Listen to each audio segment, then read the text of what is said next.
Hi everyone.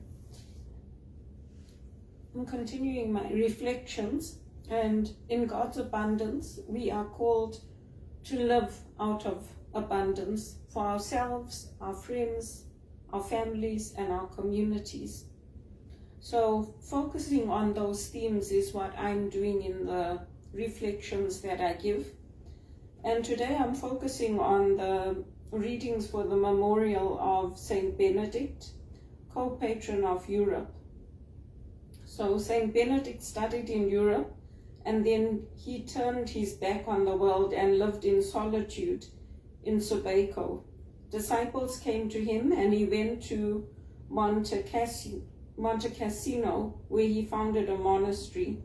He wrote his rule, which established the spirituality and way of life of monastic communities ever since.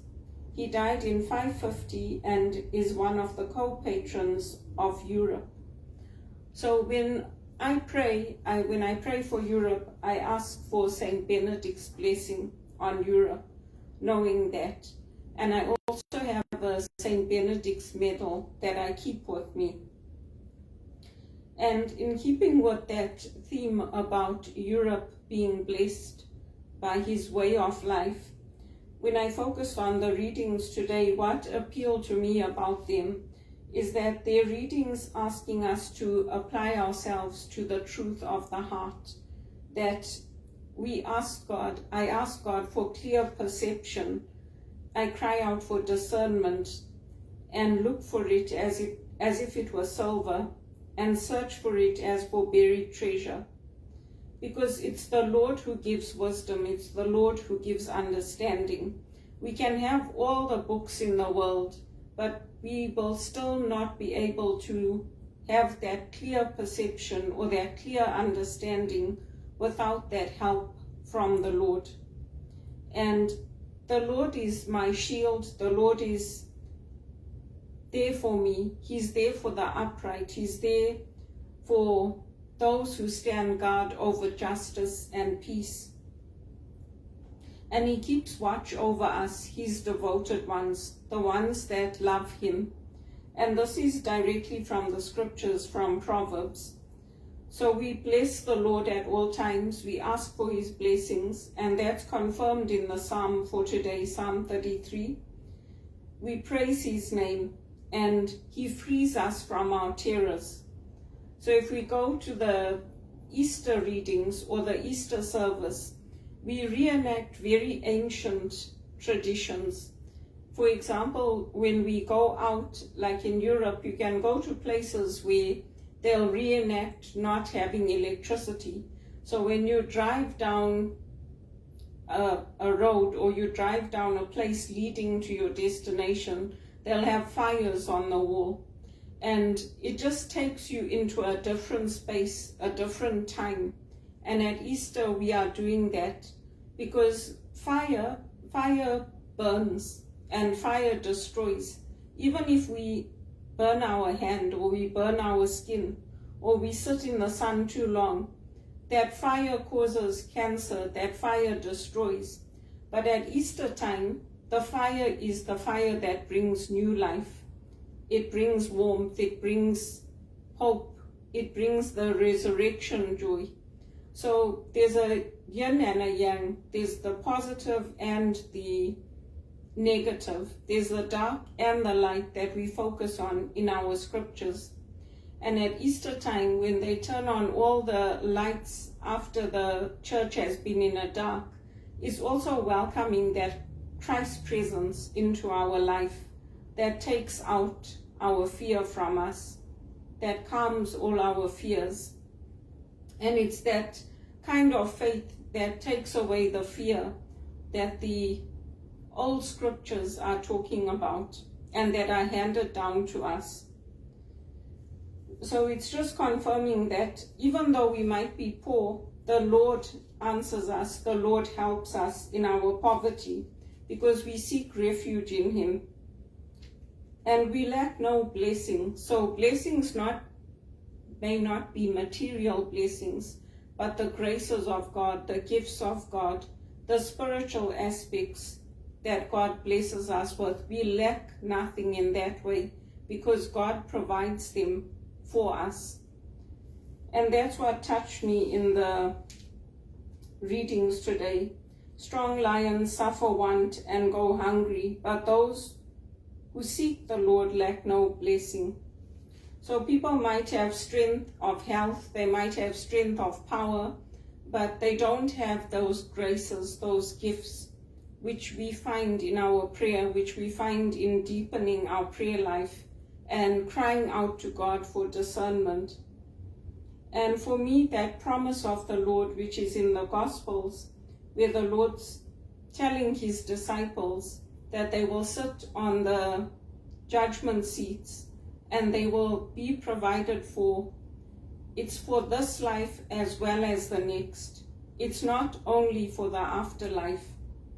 It's for this life, that everyone who has left houses, brothers, sisters, father, mother, children, or land for the sake of my name will be repaid 100 times over. And that applies to us who are displaced people, people who have had to leave our homes, our communities, the lands of our birth, and even sometimes the places that we thought, okay, I can stay here now, this is going to be my new home. Sometimes we get dislocated from there as well. Sometimes the laws change. Like I couldn't stay in South Africa, I couldn't stay in England. It's not that I didn't like those countries, but under their laws, they didn't want me to stay under the skilled worker program or under the refugee program. They wanted me to leave because they wanted their own people who were already there and citizens to have the homes, the properties, and everything else. So I left and I came here. And now here I see that there's the possibility that the same thing could happen again. But that doesn't take away my identity of being a Christian, of belonging to God. And it doesn't take away the graces that God gives me. I can go through this tremendous hardship, but I know that my faith is grounded in the Lord. And I can pray for Europe. I can ask for the intercession of Saint Benedict, that he would bring about God's love and God's grace for Europe. And I can hold on to these scriptures, which have assured me that my fears will be alleviated, that I will be blessed with the gifts of virtue, of good judgment, and to be able to discern with the heart. And that discernment of the heart is not guilt.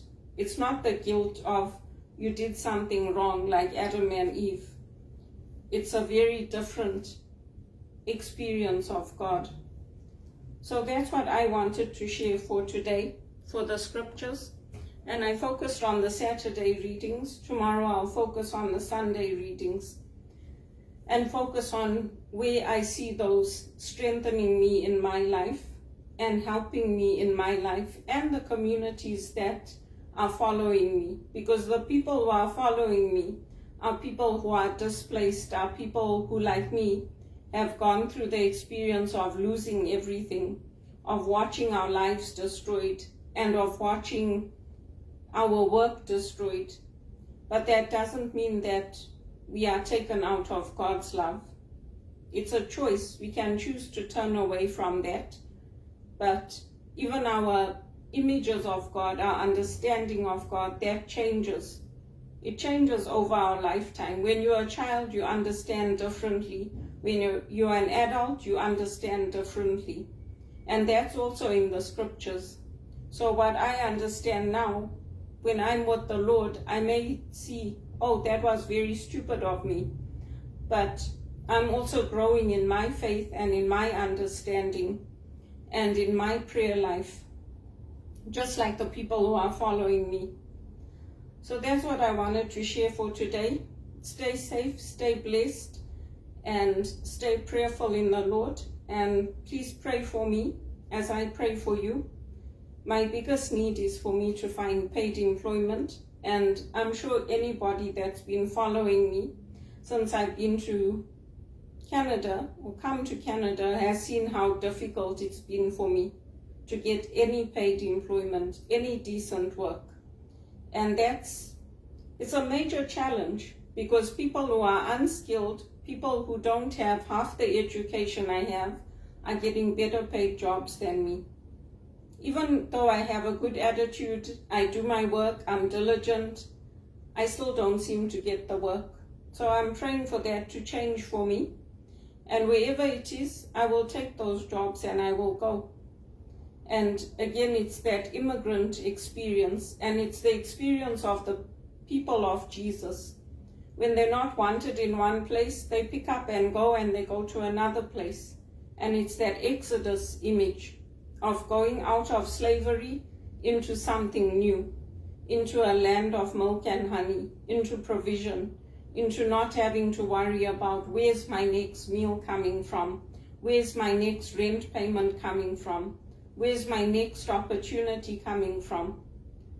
That's the imagery that is guiding me. So if I have to leave here and go somewhere else, I'm happy to leave here and go somewhere else, where I can work and have the dignity of work and providing for myself and not having to be worried about what am I going to do next month, because once again, I've been let go because somebody else made a mistake. And so I hold on to that, and we all hold on to that as displaced people. And we take that love of the Lord with us in our journey.